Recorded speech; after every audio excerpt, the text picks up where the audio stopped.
সরকারের হুকুম পালন করতে গিয়ে দুইটা শর্ত লাগানো হয়েছে। কয়টা? এক নাম্বার হলো, সরকারের হুকুম তথা বিধান যদি আল্লাহ রাব্বুল আলামিনের সাথে সাংঘর্ষিক না হয়, ইসলামের সাংঘর্ষিক না হয়, যুগশ্রেষ্ঠ উলামায়ে কেরামের মতামতের বিরুদ্ধে যেন না হয়, এটা হলো এক নাম্বার শর্ত।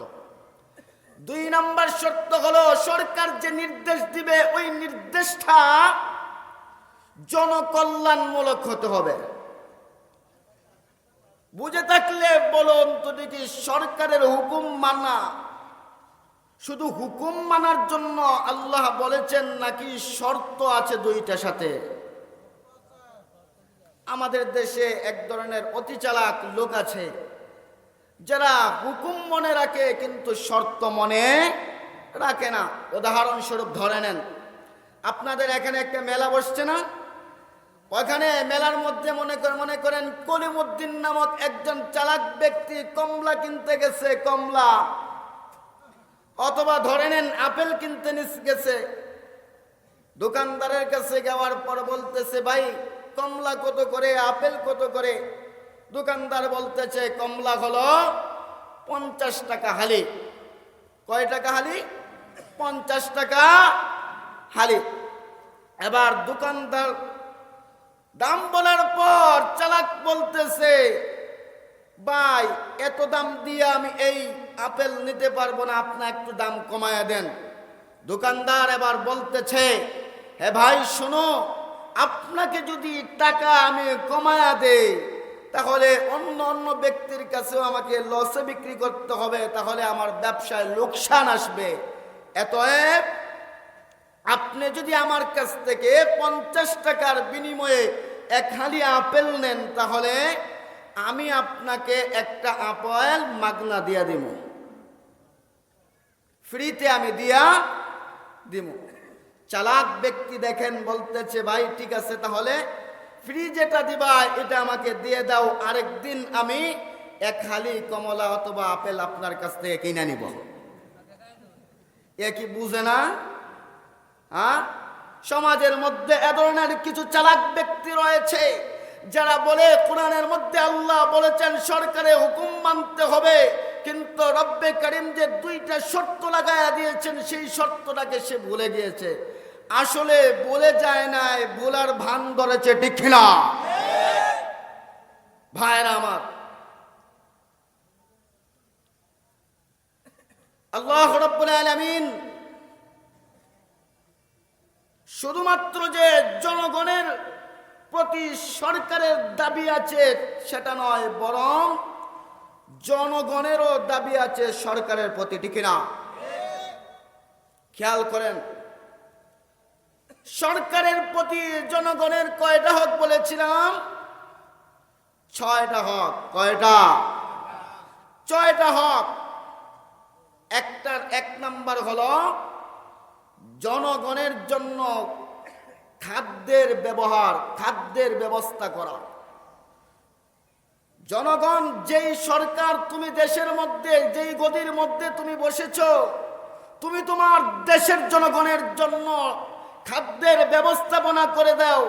চাই তুমি চাকরি দিয়ে দাও, চাই তুমি কর্মচারী কাটাইয়া তুমি তার খাদ্যের ব্যবস্থা করে দাও, চাই তুমি তাকে রিলিফ দিয়া খাদ্যের ব্যবস্থা করে দাও, সেটা তোমার ব্যাপার। এটা একটা উদাহরণস্বরূপ স্বামী স্ত্রীর মতো। স্বামী যখন স্ত্রীকে বিবাহ করে তখন স্বামীর উপর দায়িত্বভার হলো স্ত্রীর সমস্ত খরচ বহন করা, স্ত্রীর খাদ্যভার খরপোশের ব্যবস্থাপনা করে স্বামী। আর স্বামীর প্রতি স্ত্রী বলে, আপনি কোথা থেকে ব্যবস্থা করবেন সেটা আমি জানি না, আপনি কৃষিকাজ করে আমার জন্য খাদ্যের ব্যবস্থাপনা করবেন, নাকি চাকরি করে, নাকি কাজ করে, নাকি চুরি করে আমার জন্য আপনি খাবারের ব্যবস্থাপনা করবেন সেটা আপনি জানেন। ঠিক তেমনি ভাবে দেশের জনগণের খাদ্যের ব্যবস্থাপনা সরকার, আপনি চাকরি দিয়ে হলে, কাজকর্ম করাইয়া হলে, রিলিফ দেওয়া হলেও তুমি তোমার জনগণকে তুমি খাদ্যের ব্যবস্থাপনা করে দিতে হবে। কারণ একটা দেশের মধ্যে, কোন দেশের মধ্যে যদি একটা জনগণ না খায়া মারা যায়, তাহলে কাল কিয়ামতের ময়দানে রব্বে করিমের কাঠগড়ায় দাঁড় হইয়া আল্লাহ রাব্বুল আলামিনের কাছে জবাবদিহি করতে হবে। তুমি তোমার দেশের মধ্যে গদির মধ্যে বসা ছিলা, কিন্তু তোমার বসা অবস্থায় কোনো একটা জনগণ, একটা মানুষ না খায়া মারা গেল। এক নাম্বার। নাম্বার 2, বস্ত্রের ব্যবস্থাপনা করে দিতে হবে, কাপড়ের ব্যবস্থাপনা করে দিতে হবে। খাদ্যের যেভাবে সেভাবে সংক্ষিপ্তভাবে বলে যাচ্ছি, মূল বিষয়ের দিকে আমাকে এগোতে হবে।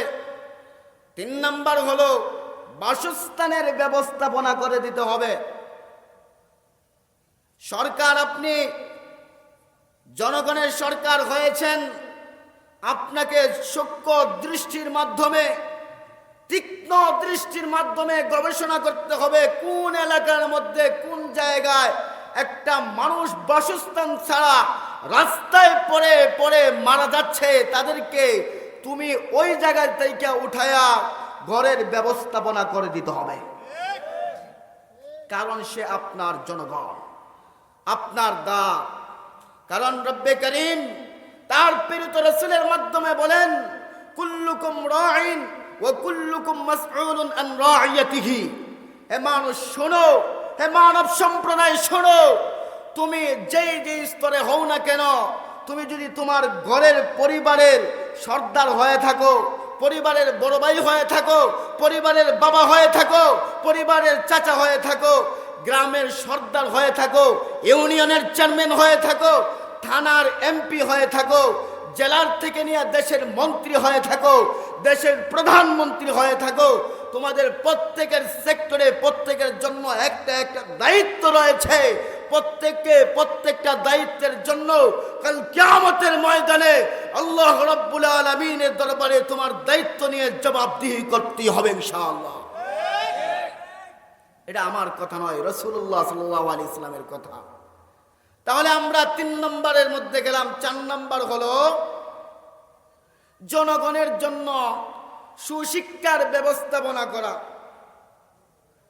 সুশিক্ষার ব্যবস্থাপনা করা কোন শিক্ষা? যে শিক্ষার মাধ্যমে সরকারি চাকরি যদি একজন লোক করতে চায়, একটা যুবক তার বাবা কষ্ট করে মাথার ঘাম পায়ে ফেলে সারাটা দিন গরমের মধ্যে জমিনের প্রতি কাজ করতে করতে টাকা উপার্জন করে একটা ছেলেকে লেখাপড়া করাইলো, বিএ পাস করাইলো, বিএ অনার্স পাস করানোর পর যখন সরকারি চাকরি নেওয়ার জন্য অথবা বেসরকারি চাকরি নেওয়ার জন্য প্রতিষ্ঠানের মধ্যে যায়, তখন ওই চাকরি নিতে হলে তাকে ঘুষ দিতে হয়, ঠিক কিনা?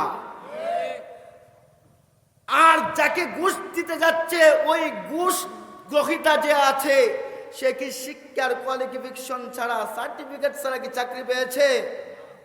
যে ব্যক্তি ঘুষ গ্রহণ করতেছে তার শিক্ষা কি সুশিক্ষা না অশিক্ষা? এ ধরনের ঘুষখোরদের শিক্ষা এবং এই রকম শিক্ষার অধিকার কি জনগণের জন্য সরকারের প্রতি পাওনা? না, বরং সরকারের প্রতি এমন শিক্ষা পাওনা যে শিক্ষার মাধ্যমে মানুষ শিক্ষিত হয়ে একজন আরেকজনের উপকার করতে পারে, ঠিক কিনা? ভাইরা আমার, 5 নম্বর হলো নিরাপত্তা। 5 নম্বর নিরাপত্তা দেওয়া। দেশের মধ্যে নিরাপত্তা 2 ধরনের, খেয়াল রাখবেন। একটা হলো সীমান্ত পাহারার মাধ্যমে। সীমান্ত পাহারার মাধ্যমে দেশের জনগণের নিরাপত্তা স্থায়িত্ব করতে হবে, যেন দেশের উপর অন্য দেশ থেকে আক্রমণ না করতে পারে। নাম্বার 2 কথা হলো দেশের মধ্যে বসিয়া বসিয়া একজন নাগরিক অন্য নাগরিকের উপর আক্রমণ করে, অন্য নাগরিকের উপর আক্রমণ করে আঘাত করে যেন তার স্বাধীনতা নষ্ট না করতে পারে। এজন্য একটা সুশিক্ষার আদালতকে প্রতিষ্ঠা করে দেশের মধ্যে ন্যায় প্রতিষ্ঠার জন্য একটা আদালত প্রতিষ্ঠা করতে হবে। আর আমার আলোচনার মূল বিষয় হলো ওই 5 নম্বরের সাথে সংশ্লিষ্ট। আগের যে বিষয়গুলো বলছি সবগুলো হলো ভূমিকা। খেয়াল করবেন ভাইয়েরা আমার, আদালতের যে বিধান রয়েছে ওই বিধানকে আদালতের পরিভাষায় দণ্ডবিধি বলা হয়। কি বলা হয়? ইসলামী আদালতের দণ্ডবিধি হলো 3 প্রকার। কয় প্রকার? 3 প্রকার। একটা হলো তাজিরাত, 1 নাম্বার তাজিরাত, 2 নাম্বার কিসাস, 2 নাম্বার। 1 নাম্বার হলো তাজিরাত, 2 নাম্বার হলো কিসাস। তাজিরাত পরিভাষাগতভাবে কোনটাকে বলা হয়? যেই বিধানের কুরআন এবং হাদিসের মধ্যে সরাসরি কোনো নিদর্শন পাওয়া যায় না, হুকুম পাওয়া যায় না, ওই দণ্ড বিধিকেই বলা হয় তাজিরাত। উদাহরণস্বরূপ বলি আপনাদের সামনে, কোরআনের মধ্যে এক ব্যক্তি, উদাহরণস্বরূপ যেটা বলতেছিলাম, এক ব্যক্তি অপরাধ করেছে। অপরাধ করার পর আদালতে যখন তার নামে মামলা করা হলো, মামলা গ্রহণ করার পর সে যে দোষে দোষান্বিত হয়েছে ওইটার দণ্ডবিধি, তার শাস্তি পবিত্র কোরআনের মধ্যে সরাসরি নাই, হাদিসের মধ্যেও নাই, বরং ওইটার বিধান আদালতের বিচারকের বিবেকের উপরে দেওয়া হয়। এবার আদালতের বিচারক যে ব্যক্তি দোষী রয়েছে, দণ্ডবিধি আক্রান্ত, ওই ব্যক্তিকে সে ইচ্ছা হলে ক্ষমা করে দিতে পারে। যদি মনে করে ক্ষমা করে দিলে মনে হয় যে সংশোধন হয়ে যাবে, তাহলে তাকে ক্ষমা করে দিবে। অথবা মনে করে যদি 10টা বেত্রাঘাত করলে সে সংশোধন হয়ে যাবে, তাহলে 10টা বেত্রাঘাত করবে। আর যদি মনে করে 20টা বেত্রাঘাত করলে সংশোধন হয়ে যাবে, তাহলে 20টা বেত্রাঘাত করবে। এই ব্যাপারে সরকার তথা আদালতের বিচারক কঠিন একটা পরীক্ষার মধ্যে পড়ে যায়। বিচারক কিভাবে পরীক্ষার মধ্যে পড়ে খেয়াল করেন ভাইরা আমার।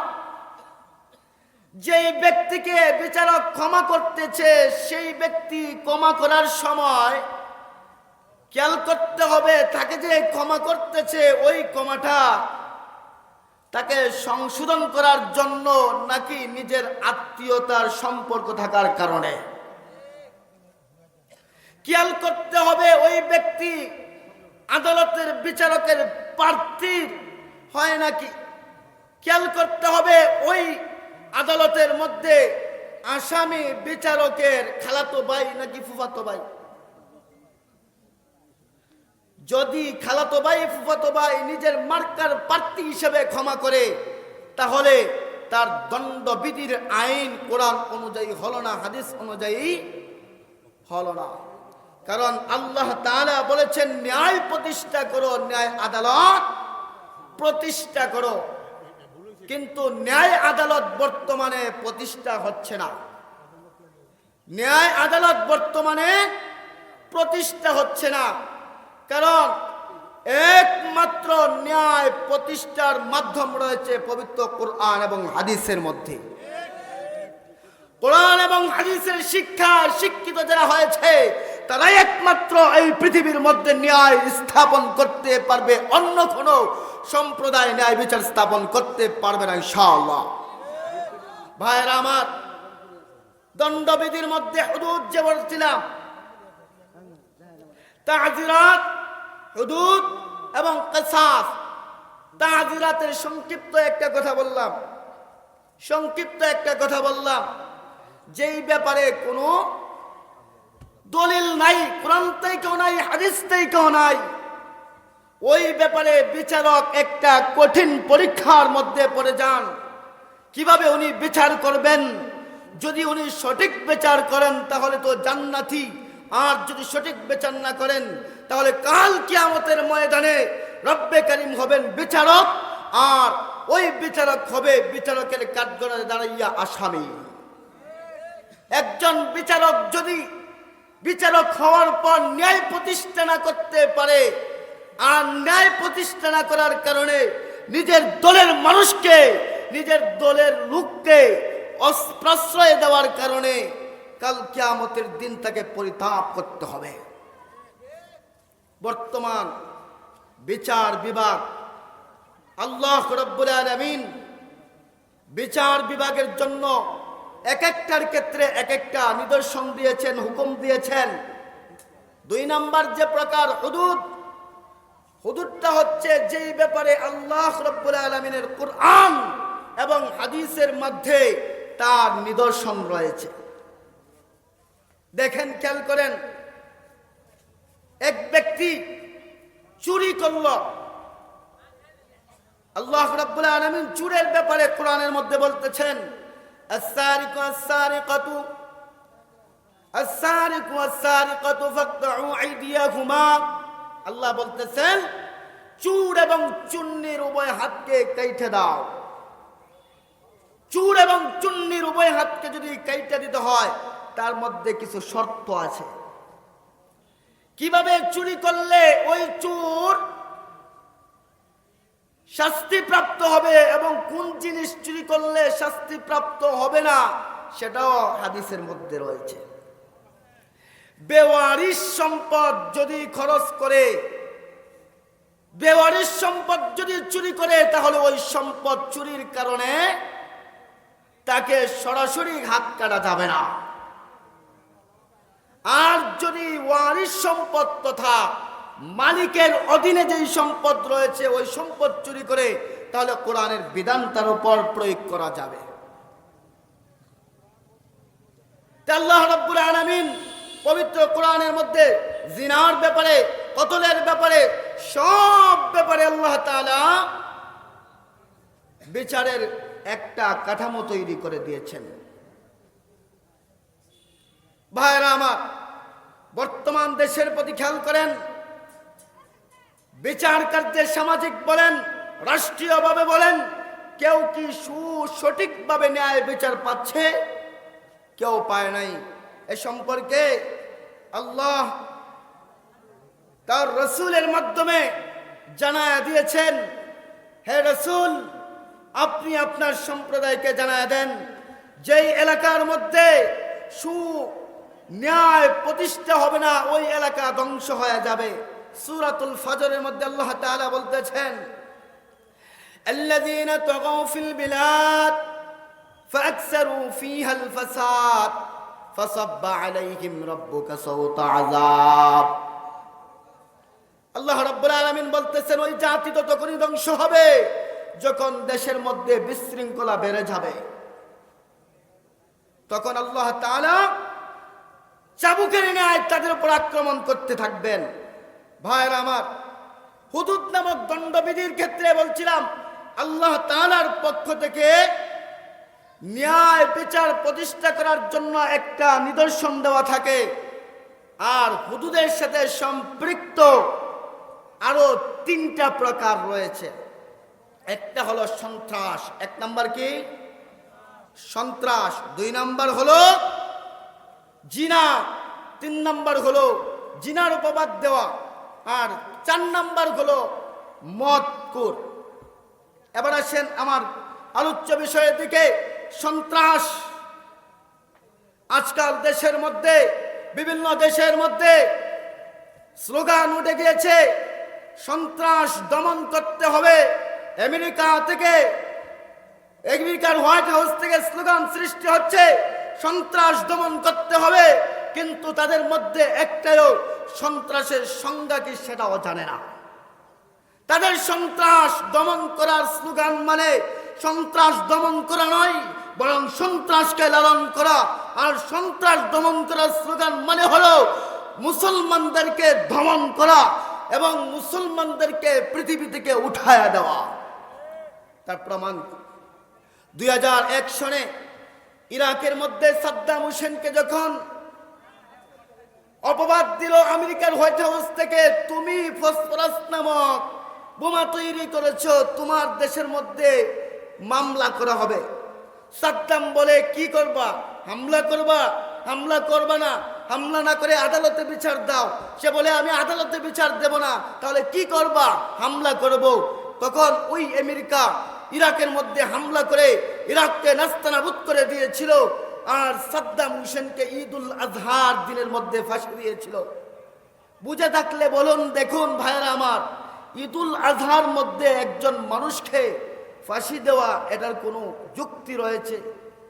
তাহলে সন্ত্রাস দমন করবে কারা? সন্ত্রাসের সংজ্ঞাই জানে না। সন্ত্রাসের সংজ্ঞা মানে হলো 3 প্রকারের সাথে সম্পৃক্ত। 1 নম্বর হলো দলবদ্ধভাবে সন্ত্রাসী করা, 2 নম্বর হলো অস্ত্রের মাধ্যমে, আর 3 নম্বর সন্ত্রাস দমন করো। কিন্তু আমি জবাবদি করতে চাই, আমেরিকার কি দোষ ছিল আর আফগানিস্তানের মধ্যে কি দোষ ছিল? তাদের মধ্যে ইতিহাস ঘাটতে গেলে কোনো দোষ প্রমাণ হবে না। আমেরিকা যখন ইরাককে ধ্বংস করে তাদের পুতুল সরকারকে বসায় দিল, আজও পর্যন্ত প্রমাণ করতে পারে নাই ইরাকের মধ্যে সাদ্দাম হোসেন ভারতের মধ্যে এবং বিষাক্ত বোমা তৈরি করেছে। এখনো পর্যন্ত প্রমাণ করতে পারে নাই, এখনো পর্যন্ত প্রমাণ করতে পারে নাই।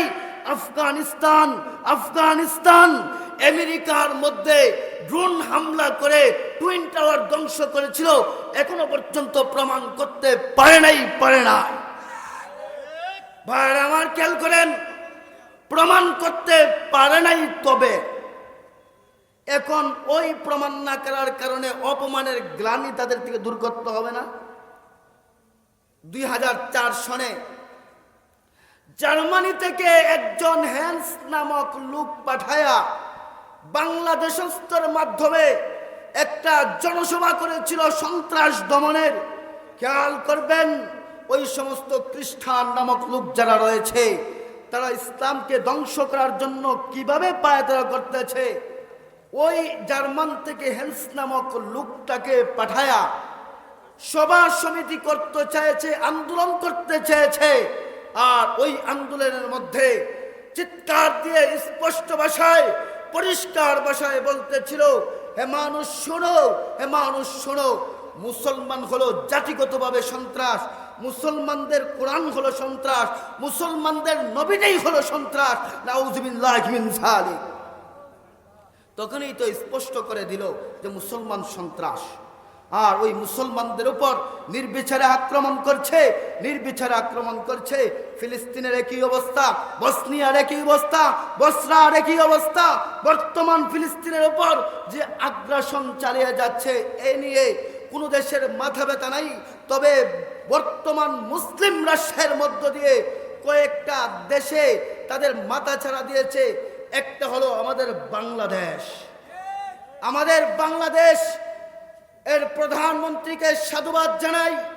উনি সংসদ সভার মাধ্যমে জানায় দিয়েছেন যে বাংলাদেশ হলো ফিলিস্তিনের বন্ধু, এতএব বাংলাদেশ থেকে ফিলিস্তিনকে সহযোগিতা করতে হবে।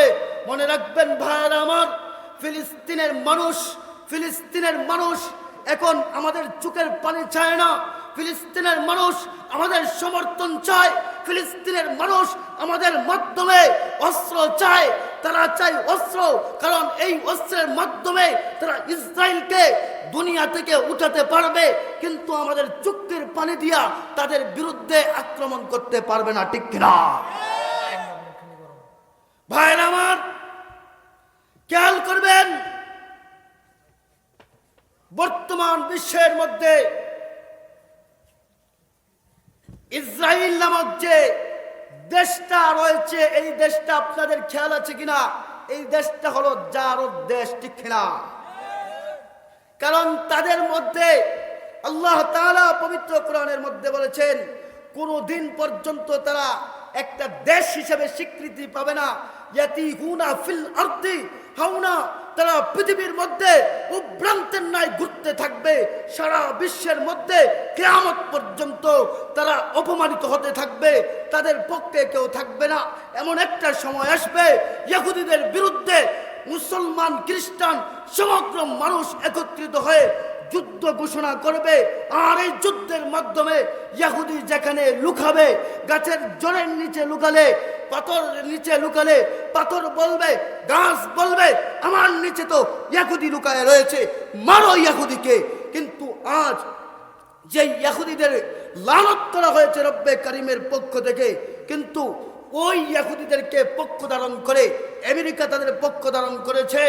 আমেরিকার যে লাল কুত্তার দল রয়েছে তারা তাদের পক্ষ ধারণ করেছে, কিন্তু তারা জানে না মুসলমানদের যদি একবার জিহাদের চেতনা দেখে, যদি মুসলমানদের একবার রক্তে জর্জিত হয়ে যায়, আর মুসলমান যদি জামাতের সহকারে জিহাদের ময়দানের মধ্যে চাপায়া পড়ে, তাহলে একটা ইহুদি একটা খ্রিস্টান পৃথিবীর মধ্যে বেঁচে থাকতে পারবে না ইনশাআল্লাহ।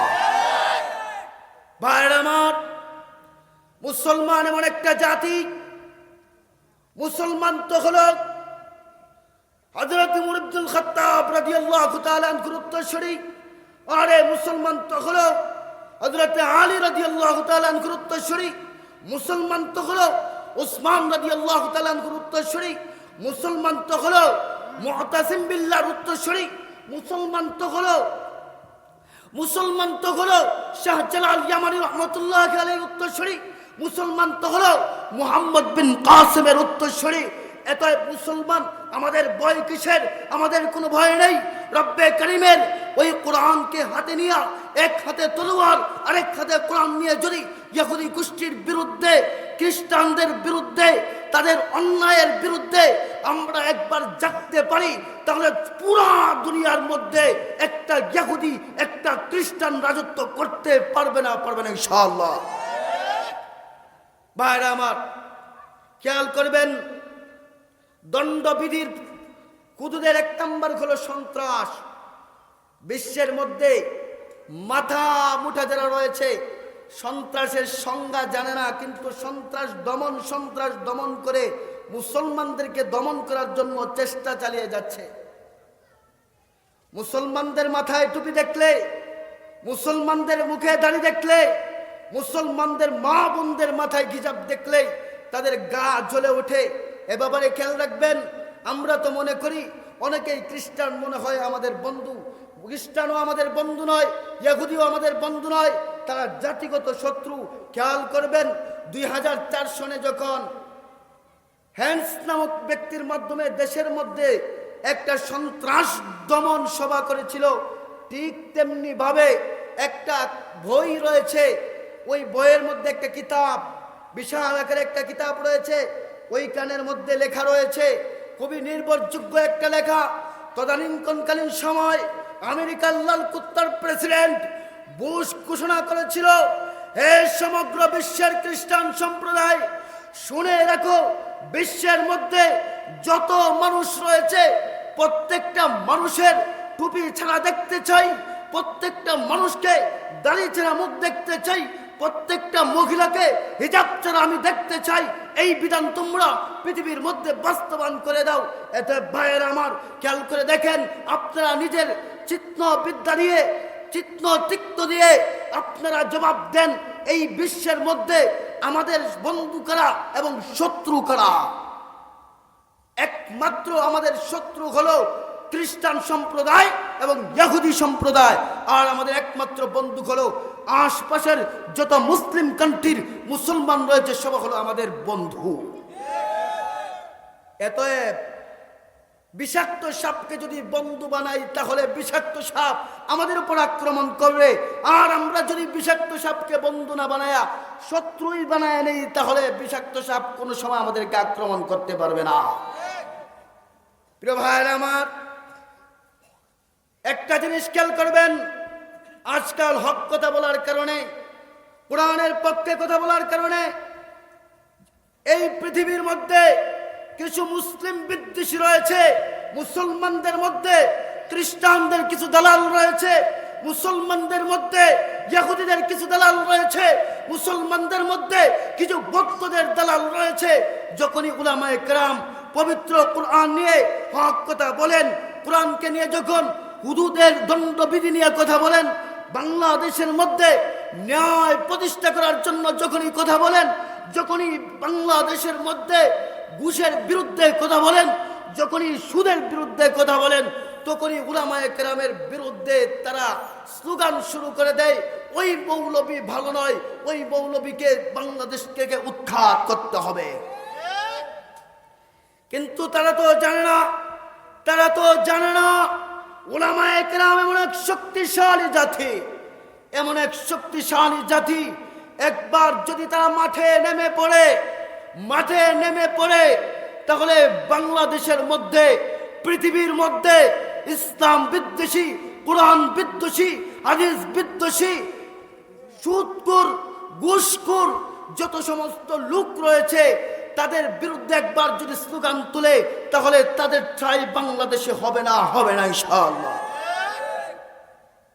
আজকাল আমরা সুদকে আমাদের হালাল বানায় দিয়েছি, ঘুষকে আমাদের জন্য হালাল বানায় দিয়েছি, অথচ আল্লাহর রাসূল সাল্লাল্লাহু আলাইহি ওয়াসাল্লাম পবিত্র কোরআনের মধ্যে বলেন, আন্না আবি হুরায়রা রাদিয়াল্লাহু তাআলা আনহু قال قال رسول الله صلى الله عليه وسلم لعن الله الراشي والمرتشي في الحكم।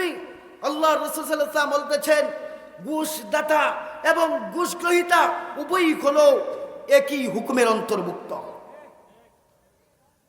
ভাইরা আমার, বিভিন্ন মাহফিলের মধ্যে গেলে দেখা যায় উলামায়ে কেরামের বিরুদ্ধে কথা বলা হয়।